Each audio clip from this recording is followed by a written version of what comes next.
আপা, আমার একটা প্রশ্ন ছিল। আপনি এখানে লিখেছেন জুয়েল নিজ স্ত্রীকে অনৈতিক সম্পর্কে বাধ্য করতেন, এবং নিজ স্ত্রী বলতে কাকে বোঝাচ্ছেন?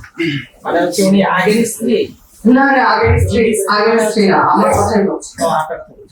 আমাকে যখন রিমান্ডে আনে, একদিনের রিমান্ডে আমাকে জেল গেট থেকে জুয়েলের প্রাইভেট গাড়িতে করে রিমান্ডে আনা হয়।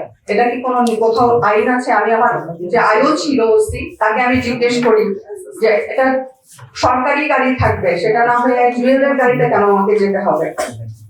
এটা আমি জিজ্ঞেসও করি।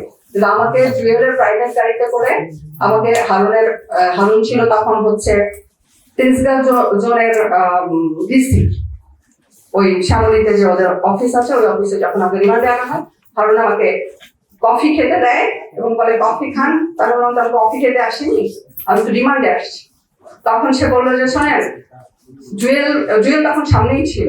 আমি জানি না কোন আইনে আছে যে বাদীর সামনে আসামিকে হচ্ছে রিমান্ডে জিজ্ঞাসাবাদ করা হবে, এবং আমাকে কোনো জিজ্ঞাসাবাদই করা হয়নি। শুধু বলছে যে যা হয়েছে ভুলে যান, ছেলেকে বাঁচাইতে চাইলে ছেলের তো লাইফ আছে, তার ভবিষ্যৎ বা তার লাইফ ঠিক করতে চাইলে আপনার নিজের লাইফ, আপনার মা একজন বৃদ্ধ মানুষ, সে জেল কাটতেছে, বাঁচাইতে চাইলে জুয়েল ভাই যেভাবে বলবে সেভাবে করবেন, যা বলবে তাই করবেন। মিলা যান আপনারা, আপনি আজ রাজি হয়ে যান জুয়েলের সাথে সংসার করার জন্য। তো রিমান্ডে আনার পর আমাকে হারুনের কথা বলে, এবং আমাকে যখন জুয়েল জেল থেকে বের করে গৃহবন্দী করে রাখে, তখন জুয়েলের ফোন দিয়ে মাঝে মাঝে নেতাদের সাথে কথা বলতো, হারুনের সঙ্গে কথা বলতো, হারুনকে আমাকে ধরায় দিত, এবং হারুন আমাকে খুব ঠান্ডা ট্রেড দিত যে যেমনি আছেন এমনি থাকেন, বাইরে কারোর সাথে যোগাযোগ করা, কাজ করা, এগুলোর কথা কখনো চিন্তা করবেন না। জুয়েল ভাই যেমনি চালাইতে সামনেই চলেন।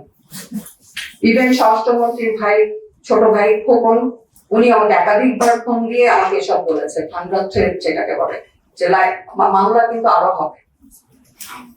জুয়েলের এত পাওয়ারটা, একজন সাংগঠনিক নেতা না হয়ে জুয়েলের পাওয়ারটা কোথেকে আসছে আপনারা ছবি দেখলেই বুঝবেন। যে স্বরাষ্ট্রমন্ত্রীর সাথে হারুনের সাথে, এই যে হারুনের ভাতের হোটেলে খাওয়ার ছবি, যে ইয়েলো টি শার্ট জুয়েল, এখানে সাদা পাঞ্জাবি ডান দিকে, সাদা পাঞ্জাবি, এটা হচ্ছে জুয়েলের অবৈধ গ্রামের রাজৌরের কবিরাজপুর ইউনিয়নের অবৈধ চেয়ারম্যান, যে কিনা স্বরাষ্ট্রমন্ত্রীর পাওয়ারে পুলিশ ম্যানেজ করে চেয়ারম্যান হইত রাতের হোটেলে। সেই চেয়ারম্যান হারুনের সঙ্গে খাওয়া দাওয়া।